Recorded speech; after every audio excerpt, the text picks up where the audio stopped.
key point to remember when doing the foundation paper piecing, the first piece is pinned on with the back side to the back of the template. Next piece goes front side to front side.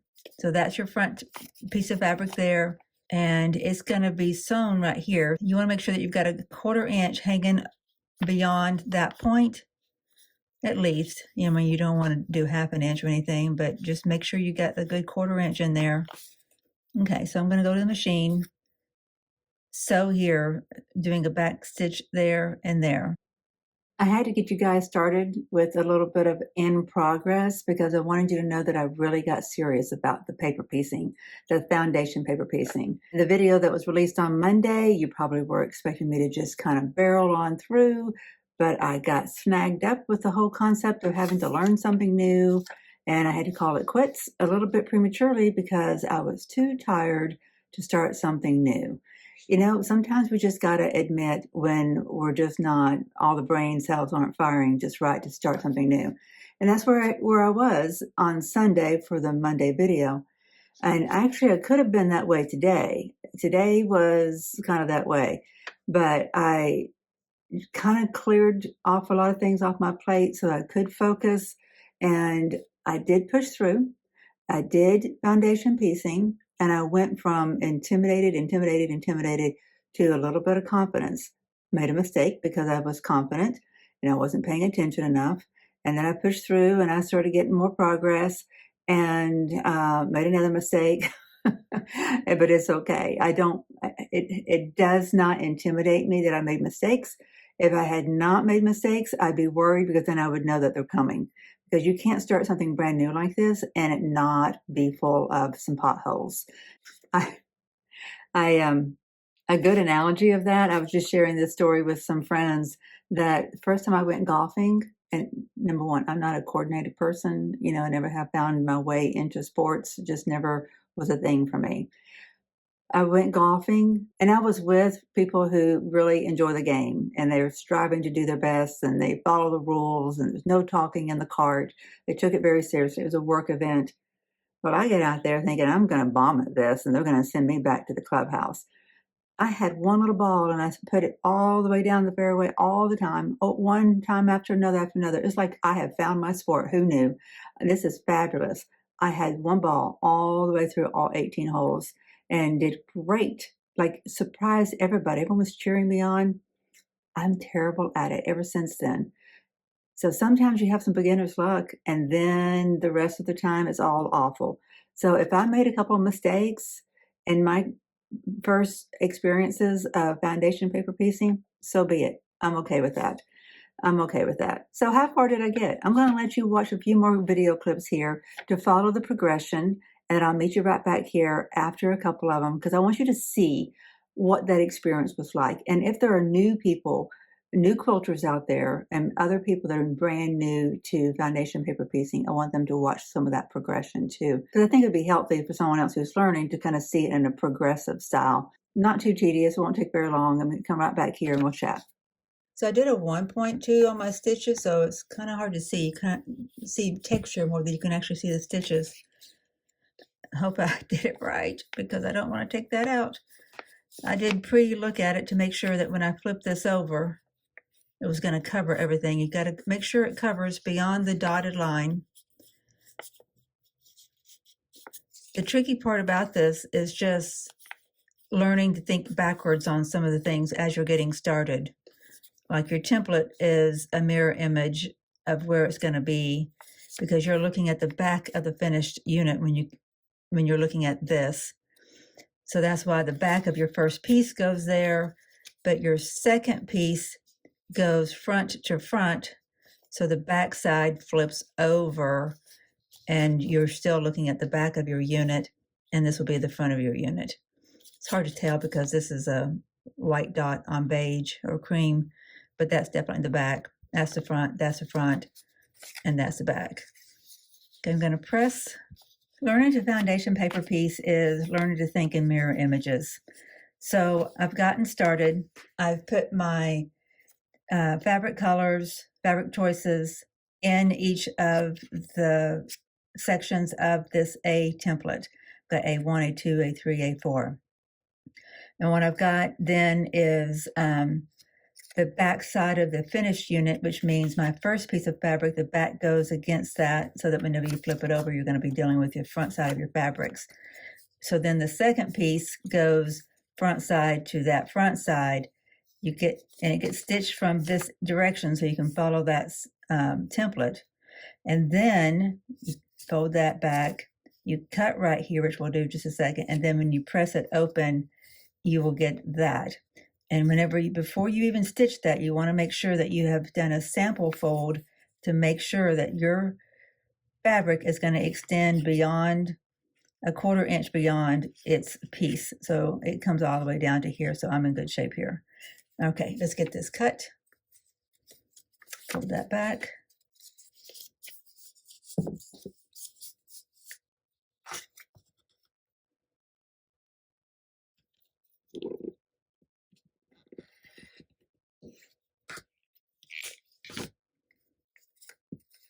Iron that down or finger press it down, and you got the beginning of your first unit. The beginning of the A unit is the beginning of the A unit with the first 2 pieces sewn together and onto the template. This is your front side. It's been pressed. It's been trimmed. Now we need to get our A3. Make sure that it is put on so that it overlaps, and it as well will go front side to front side. All right, so for our A3, where's A3? Right here. We need our SBF, which is our Shoreline blue floral, not the navy floral, but it's the blue floral. And we need it cut. Fabric 3 over here is 1 3/4 by 2 3/4, so it's the same as our previous one. See if we can get it all out of this scrap. That'd be lovely. 1 3/4 by 2 3/4. I'm going to cut off that peaking, the peaks of the peaking. If I do that, I'm leaving a section. Let me see if I can get more use out of this fabric if I do this. I'm going to do that 2 3/4. Is there 1 3/4? Yep. Turn this so I can get to it a little bit better.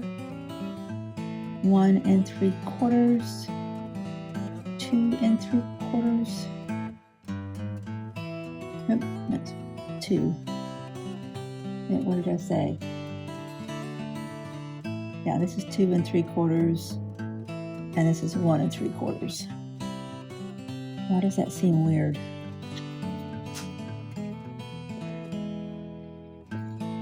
I do like this Westcott mat.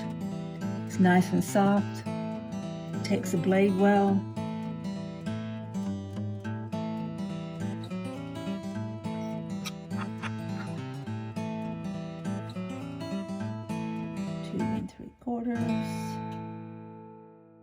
I'm going to cut the length of 3 of them. So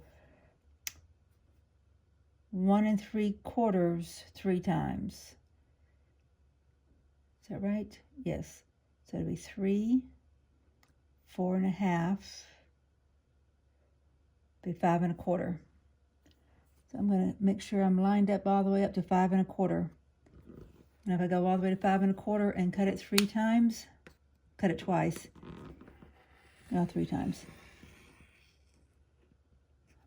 Ruler just slipped a little bit. Shouldn't be too bad. Okay. I've got a straight edge there. And now I just have to do 1 3/4.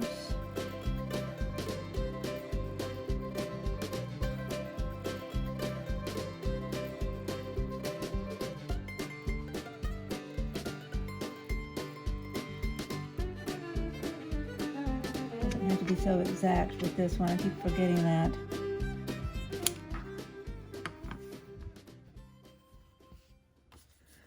Okay, we got on the front side. This is front of the template is the back of your unit that you're making. And we're gonna put our A3, which is our Shoreline blue floral. We're gonna put that on so that it's front to front. So it goes on like this, making sure that this one is, you know, stretched out against the template. I'm going to put this on in such a way that we know, I can't get my fingers to work. We know that we have a good 1/4 inch left over here. And watching how this hits right here, I know I've got a 1/4 inch. And then we do a practice fold. Make sure that we're holding that where it's supposed to be stitched. Fold it. Does it reach all the way to where it needs to reach? Not really. So I've got too much in my seam allowance. I need to back it up a little bit. I bet you if I line it up with that, it'll turn out okay. Let's see. Yeah. I can kind of see through. Can you kind of see through the light too? That's not quite a 1/4 inch there. Of course, you don't always have that advantage with some of your fabrics, but since this first one is cream, we can see through it. Okay, this should be fine. If I stitch there, I'll have a 1/4 inch. It comes down to here. It comes all the way. Everything's fine. I don't know that I'm hitting this 1/4 inch point here. So I'm just going to pull it down a little bit. Then I know I'm hitting it here and all the way around. So that's good. Okay, so I'm going to open it back up, keep it in place, take it to the sewing machine, and sew right there. Second line of stitches have been added. I do a little back stitch to lock it in place since I'm starting and stopping in the middle of something. Okay, so just to flip it over, make sure it all hits all the places that it should. It does. It's well beyond this line, well beyond even this dotted line, so we're good. Now I'm going to press. Now I'm going to cut it. Cut. Oops, sorry. Fold it back on that stitch line and cut a 1/4 inch out. New blade is always nice. Okay.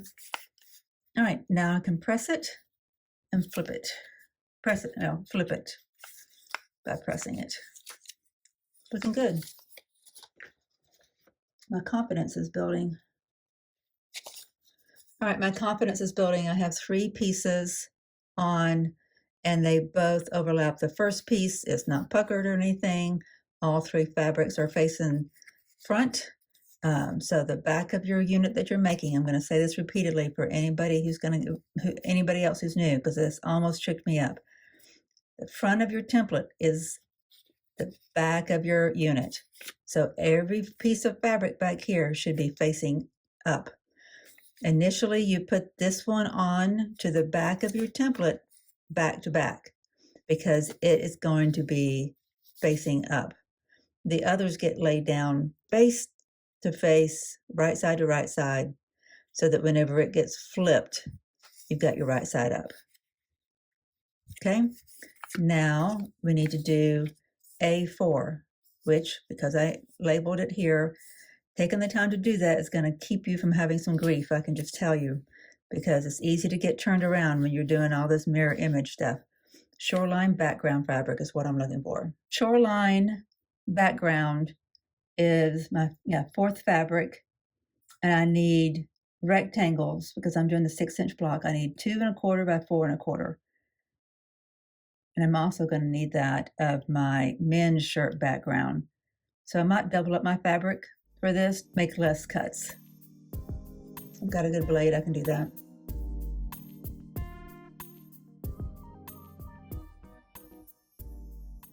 All right, these pieces, reminding myself yet again, 2 1/2 by 4 1/4. 2 1/2 by 4 1/4. I could do 2 1/2 this way. Let's do it this way. 2 1/2 sure that, is that 4.5? Where's there it is. Yeah, that's just barely 4.5. Make sure it's worth me cutting on this one. It's just a little too shy. It's only 4.5 in places. Let's look about. Let me get another piece. Okay, I cut a fresh piece off of my shirt. I have plenty here to work with. I'm gonna layer it.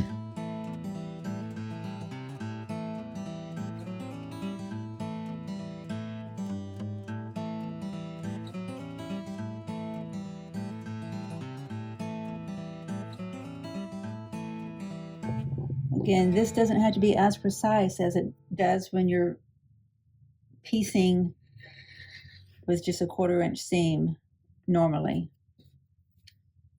Okay, is that the same? Did we cut that one too short? Ugh. How much too short is it? It is a little less than 1/8 too short. I didn't notice I'd done that. It should be fine because this is foundation paper piecing. I'm going to keep it. 2 of each.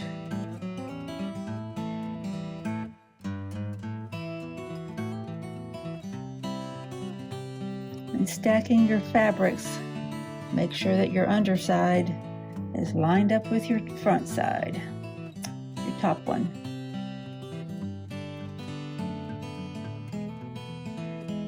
Two and a half by 4.5, following the black dotted numbers.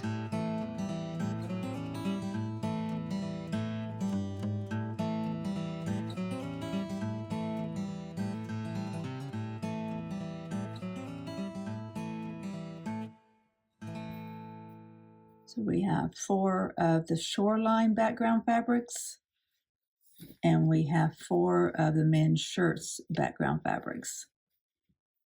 These are so thin, it worries me a little bit going into the quilt being thinner, but this is going into someone who's a mature adult. It won't be getting used the same way it would be if it's going to someone with a family, a young family. Okay, these we've already pulled from. That makes sense. There's only 3.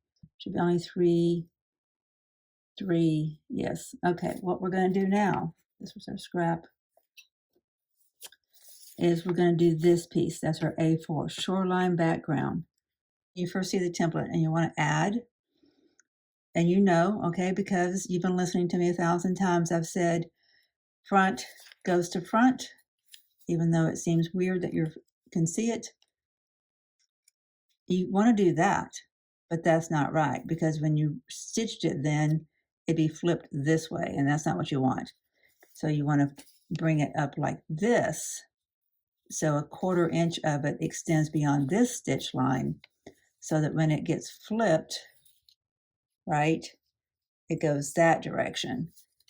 So when you do your mock-up of your stitch line and you flip it over, you want to make sure it goes as far as it needs to.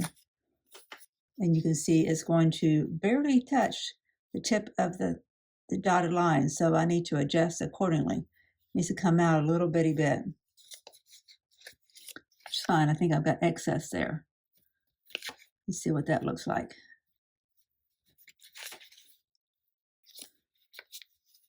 That's my fold line. Yeah, see, I've got, I don't know if you can tell, there's an indentation there. So I can come back a little bit more. So yeah, if I fold, to pretend fold, pretend stitch, fold where that is. Huh.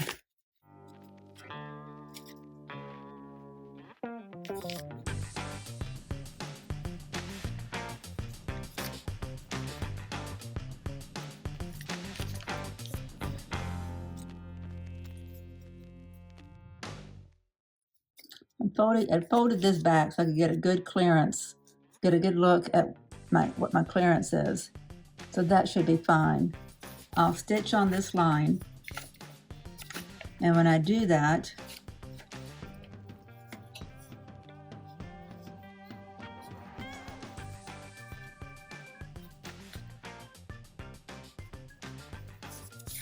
It comes out far enough. My question is, do I have enough seam allowance? I don't think I do.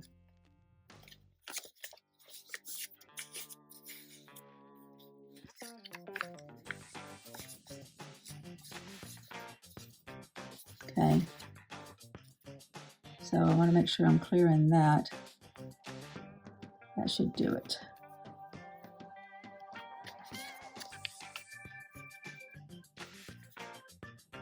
Yeah. So what I did to make sure I'm clearing this is I folded it back so I could see it good, made a little indentation on my other fabrics so that whenever I laid this down, I knew where I was going. That's my little indentation. I got to have a good 1/4 inch beyond that, and I do, all the way for the duration of it. And then when I do a fake stitch line up to that point, I've got good clearance. Everything's fine. Now I'll go and stitch.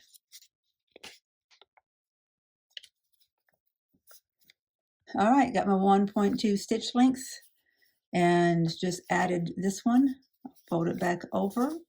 This is the unit that I am making. I'm going to go ahead and trim, fold that back and trim a 1/4 inch. I'll show you. Okay, this is what I just sewed.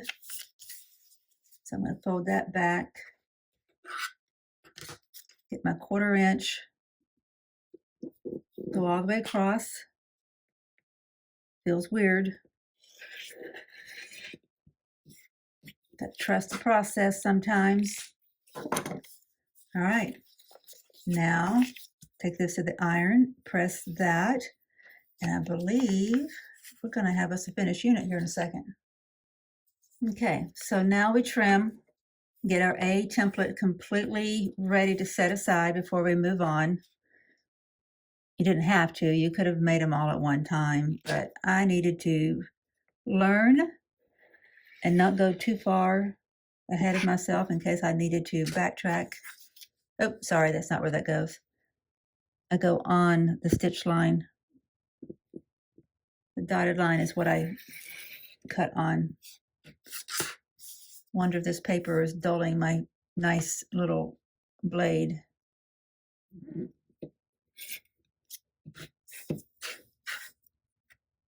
This wasn't too bad. Lots of little learning curves as I expected. Now I get to do this 3 more times.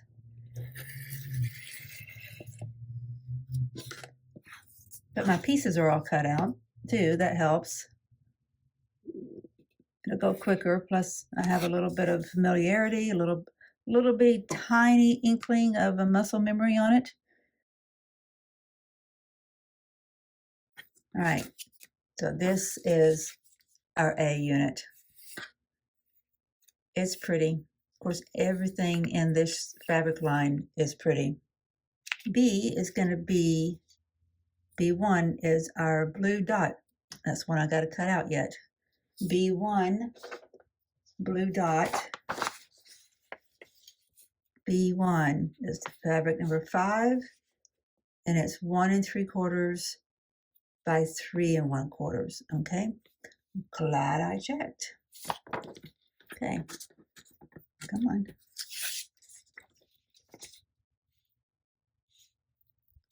I love the selvage on this Shoreline. I don't know if Camille ROSKELLEY does it on all of hers, but there's a quote on every one of them. Live in the sunshine, swim the sea, drink the wild air, Ralph Waldo Emerson. It says stock 55307, and it's the one I'm calling the Blue Dot by Camille ROSKELLEY.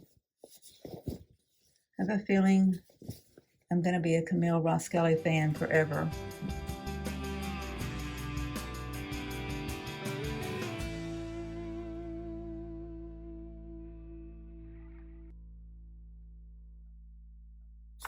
All right, so blue, B1 was our blue dot. B2 is our white, but I grabbed B3, so I'm going to go ahead and cut B3 and then come back to our white. Okay, cutting Shoreline Navy Floral. B3 is here. B3 is here, it's number 7. 1 3/4 by 2 1 3/4 by 2 3/4. Okay, 1 3/4 by 2 3/4.